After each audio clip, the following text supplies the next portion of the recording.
the jungle give 10% less, then your entire ramp up is 10% slower. And that means in turn that your later items, like when you usually build up, just everything gets delayed more and more because you're further behind your usual item build. So we'll see. All right, we will see as we go into Game 1 between Empire and EG. Meanwhile, our other game, eHome versus MVP Hot 6 on Stream 2 has just started, so if that's one you're interested in, head on over. For now, Game 1 between Empire and EG.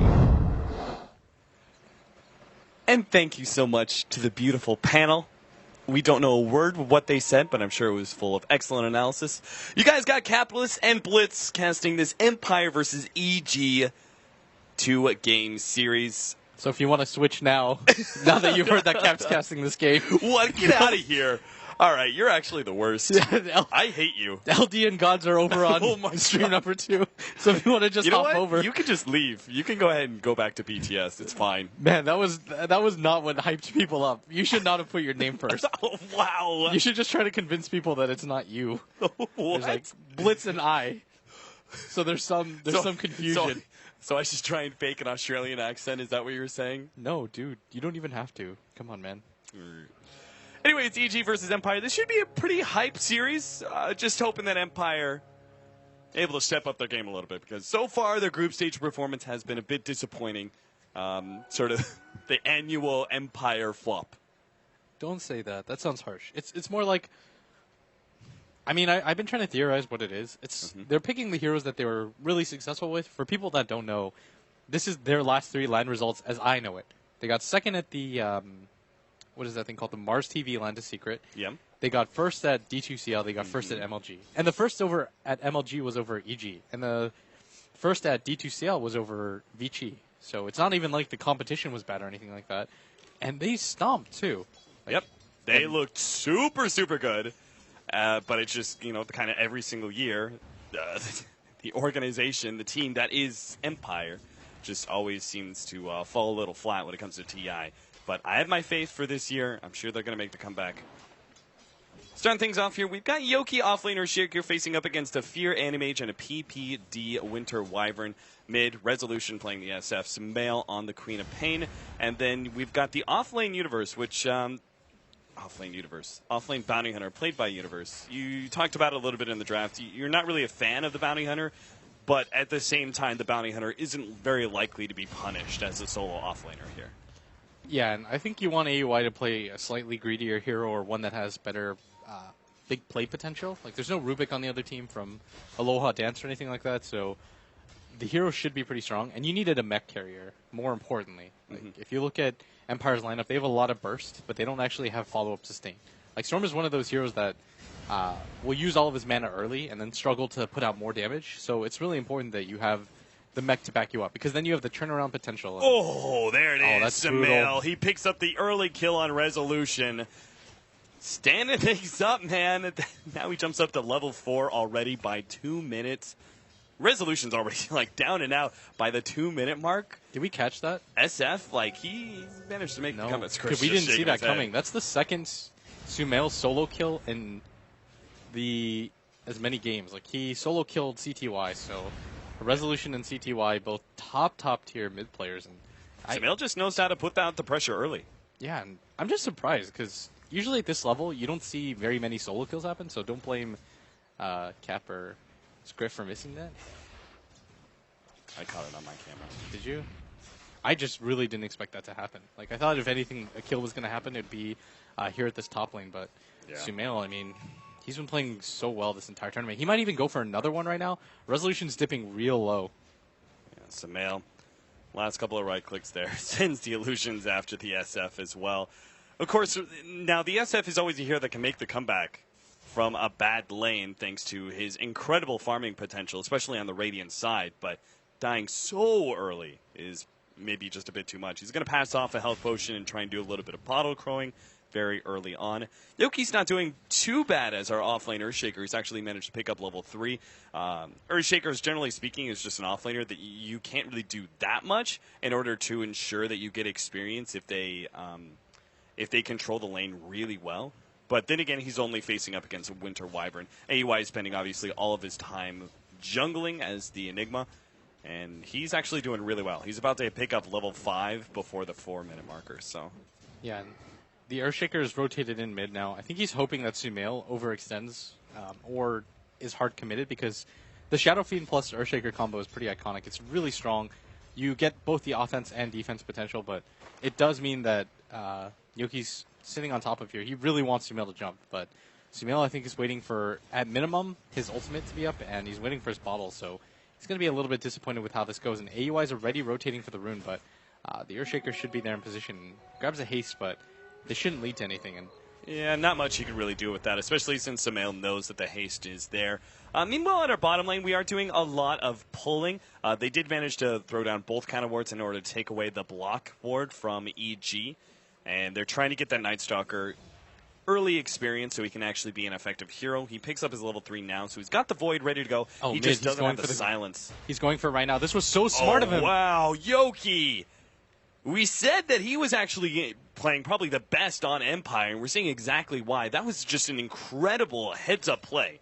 An Earthshaker roaming around with that haste rune to actually pick off the courier, enchant totem, being exactly what he needed to be able to pick up that kill. And that takes away the bottle. Yeah, he pre-prepped the enchant totem because he saw that Sumail was bottle crowing in vision, and then he just waits. And he times it perfectly so it refreshes. He gets both hits off on it, and this is actually going to help Resolution out so much. And Sumail, who was dominating previously, is just going to get slowed down because Shadow Fiend, like you said, he's just going to farm out this jungle. And that first death bothers you a lot, but more that it helps the Queen of Pain than it hurts the Shadow Fiend. Yeah.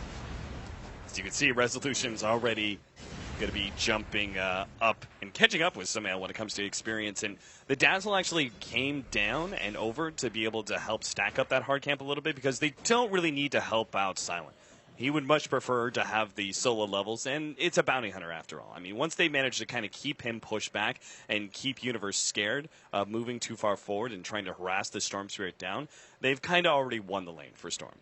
Especially since he probably won't feel so much harassment, and then will pick up his level 6, and then he just doesn't care. Yeah, and the Storm's doing a good job right now of keeping up in CS. He actually has much more than the Anti-Mage does, which is a little surprising, but it is a bit harder to CS with AM since you don't have the flash arm mechanic that Storm Spirit does, but... Oh, Yoki, they're actually going to pop the black hole for him. Sumail makes the blink over. Perfect use of the black hole in this sort of situation. You're not going to get a better opportunity, like 9 times out of 10. Yeah, AUI actually plays one of the more formulaic Enigmas. Like, when he hits level 6, he almost instantly pops his ultimate every single time. Like, right. He's not the type of player that waits to use it. It's like, I think in his mind, it's if the black hole is up, especially in the first 5 or 6 minutes of the game, why not just use it to get a secured kill? Right.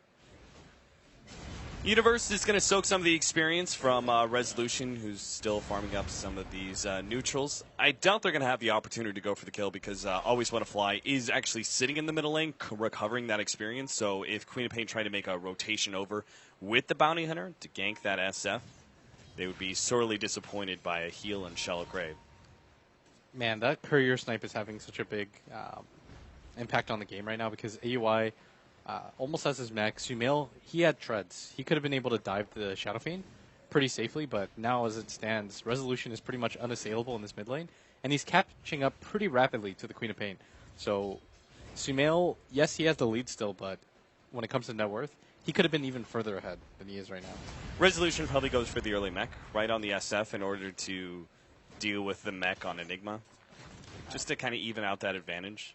Yeah, it's also just because you don't want to be going for Yule Scepter in this game, I think. It doesn't really do too much for you. You want to be able to heal through the burst that EG have at the same time. Like, you need something to cut through the Queen of Pain ultimate.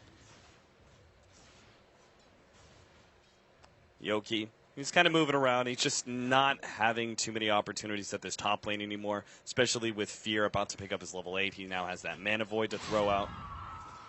He is going to be going for the early Battle Fear, not terribly surprising. He's not going Treads first because he's just feeling no pressure whatsoever and doesn't even have an offlaner to try and push up against. So he looks like he's just going to go raw Battle Fury. I think we talked about this the other day too, is that earlier in the draft, is when you're playing against an anti-mage, you need to get as big of a lead as possible over the Storm Spirit because there's going to be a weird timing where Storm is really good against your hero, and then it drops off again once the anti-mage gets 2 or 3 slotted. where the Storm pretty much can't engage unless he sees the anti-mage. Yeah. So it's really important that Fear gets about as good of a start as he possibly can. And it all comes down to that Manta, right? Which is both the defensive and offensive pressure on the Storm Spirit. Deals with the Orchid, but also obviously allows you to burst through his mana real quickly. It is a little bit on Empire to try to pressure off Fear, because there's not a whole lot of counters to Fear late game. Like I just said, the Storm Spirit isn't great against him, because the turnaround potential of the Mana Void is insane. Right. The Night Stalker will eventually fall off. Like, the Silence is cute early game, but it does drop off once you have a Manta or a BKB. Same with the Earthshaker. The magic damage isn't going to do much. Dazzle's one of the weaker offensive heroes. And the Shadow Fiend, you don't want to be in a position where you're getting kited by an AM. So too bad Universe is in level 6. They're still going to go for this kill, though. AUI just eats through the trees real quickly. Silent is going to come over, but it's 4 heroes. So Aloha Dance is 100% dead. This does give the level 6 over to Universe, but now the Black Hole's laid out. They managed to kill the Bounty Hunter. Silent is still very much alive, especially with Always Want to Fly making his way over. He's ready for the Shallow Grave, and that means Silent probably feels very healthy to move forward and go for AUI. And now they're going to chase away the rest of the heroes as well. PPD actually feels brave enough to throw out one of his nukes. Samael is forced to a blink back there. And all around, that was a great reaction from Empire. yeah, the Dazzle just waited back. Always Want to Fly was in position, but he wanted to make absolute sure that the play he was making was a guaranteed save. So he waits for the Storm to get initiated on, and that's the second Black Hole of the game used, and no result. And I think that was a pretty significant investment by EG just to kill a Night Stalker, because you lose your Enigma, who has a lot more net worth and is on his way to a pretty fast mechanism. So now you slow down the safe lane push that they originally wanted to go for at the same time. Yoki is still getting some farm here and there versus the Animage. I like the build-up of the Soul Ring and Tranquil Boots, particularly against an AM who you don't want to be stacking. You just don't want to be relying on the mana from Arcane Boots. It's just not good enough. So you could afford to sit at just